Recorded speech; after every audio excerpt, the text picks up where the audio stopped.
I'm here with Sherry Serafini of Fire Mountain Gems and Beads, and Sherry's going to show us how to make this fabulous, bold and sassy bracelet. Look at that. It's a great cuff. Well, thank you. Well, our first step is to glue the suede to the inside of our cuff. Since we're working with 1 inch, I have a 1 inch cuff, and I've glued the suede to the inside and left a little bit of an edge. About an 1/8 of an inch is good. Our next step is to move to our piece of interfacing, which is going to be the part that we bead upon. The first thing I do is give myself a 1/4 inch on each side of this piece, and I have an inch space on the inside to bead. Okay. Okay, this will be cut off later. I apply my cabs where I want. These are my chosen cabs. And you know what's great about it is there's so many different varieties of cabochons that you can choose from, and it just depends on which design you're looking for. Oh, they're wonderful. That you can get, yeah. Wonderful. Be very creative with it. Yes, I absolutely adore cabochons. I have a large collection of them. So what we do is we arrange a pleasing pattern on our 1 inch strip. Okay. Okay, let me take this from you. And you glue it down though, right? We glue those down. We use our jewelry glue. Yes, Okay. yes, good point. Jewelry glue, and we glue those down. And here's a sample of a piece glued down. Now the stitch I want to show you is called a back stitch. Okay, you thread a needle single thread. And the reason we use single thread is because you will be making several passes through these beads. Okay. Now I pick up 2 beads at a time. Okay. Pull them snug against my cabochon. And what size beads are those? These are size 11s. Okay. You can work with 11s or 15s. For beginners, 11s are nice. They're larger. Yeah, I was just going to say. Yeah, they're larger. You can Makes see it them. easier. Now, what we do is we put the 2 beads on, and then we come back up at our starting point at the back side of those beads. Okay. And you're just using regular thread? Yes, and we're passing through those 2 beads again. Well, this is thread's called Nymo, I'm sorry. Okay.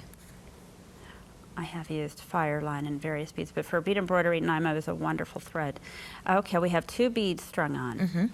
Now, I'm going to pick up 2 more beads. I only work with 2 beads at a time, and the purpose for this, and this happened through trial and error, I've used more than 2 beads at a time, only to have my beads pop up. When you lie them against the cuff, they do not lie smooth. I can see so that. it's better to take the extra time to just do 2 at to a just time do 2 and beads make it at a perfect. time. and have, if you're going to put all the effort into making one of these, then you want to do it right.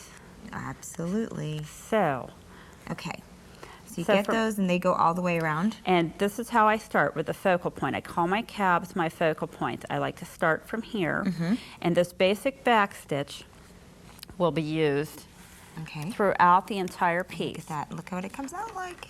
And this is 2 rows of back stitch around this cabochon. Now what I'd like to show you now is what's called a stop stitch. Okay. And this is wonderful. You can do stop stitch 2 different ways. Okay, bring your needle up from underneath your interfacing. And in this case, I'm going to pick up a large rondelle, pick up a size 11 bead, and pull them tightly against the surface and pass back down through just the large bead. Okay. Now this adds texture, and these are 2 simple stitches. Throughout this piece we will be using back stitch and stop stitch. Now I wanted to note before I continue with that you can, if you're a beginner and you're not comfortable with just going, I like to just bead and let the beads tell me where to go. You can take a permanent marker and draw do like your on own the- little pattern or something. draw a pattern on here, and you can Gotcha. follow those lines if that makes you more comfortable. That's a and you very can good take them tip. through here. Now that's a little design tip, Perfect. and a lot of people really like to do that. So you're covering this entire background so those lines won't be seen at all. We are the entire painting this film. entire surface with beads. I like to call this Love that. painting with beads. So from there, you can come up around that cabochon, and another way to put those on, a freshwater pearl might be to go from the side. Okay. And you just keep adding interesting patterns. You can follow that little line until this whole piece is completely covered. And I can't pick I know, they get a little bit hard. And we're going to show some further steps too as you move along. And you Okay. can make this incredible cuff. Okay, love once that. this piece is entirely beaded. Let me move this out of the way. I'm so excited to see what it's going to look like. Oh, this is so much fun. I enjoy this so much. This is so much fun. Once the piece is entirely beaded, what you're going to do is cut off the sides. Look at that. Cut off the sides. And here we have our beaded strip. Look at that. It's Okay, perfect. this piece gets applied to the cuff. The finished cuff that we did in the beginning is now Right. ready to come back, and we glue the beadwork to the top of the cuff. So we're sandwiching, in a sense, The the cuff. brass in between the suede and the beadwork.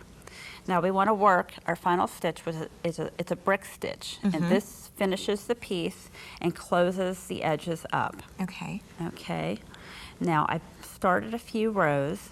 And now I can see why you left a little bit of an edge in the beginning. That's why you all need the that. edge. And when you are cutting in the beginning, it's better to cut a little bit more because some beaders tend to pull a little bit on their beading surface and can make the inch a little bit smaller, which is another reason we do not cut off the Right. quarter of an inch too soon. You may need to add a few beads. Gotcha. Okay. So you're just really closing it up and really keeping them together, both Yes. pieces. You will brick stitch the entire way around this cabochon. The brick stitch is picking up a single bead, going through both layers, Perfect.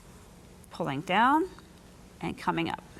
And Love you would that. finish the entire cuff that way, and you would have Yes, let's look at the finished piece. finished project. And you know what's great, Sherry, is that you brought some other ones to show different variations, and then also thickness. You can use a cuff that's maybe a little bit thicker yes. in the width. Oh, yes. But the most important thing are these pieces over here. Ooh, these my- necklaces and These are my handbags. babies. Now this technique, believe it or not, can be used for every single piece up there. This is bead embroidery. My basic stitches are back stitch and the stop stitch, and that's how all of these are done. they are gorgeous. Look at even earrings.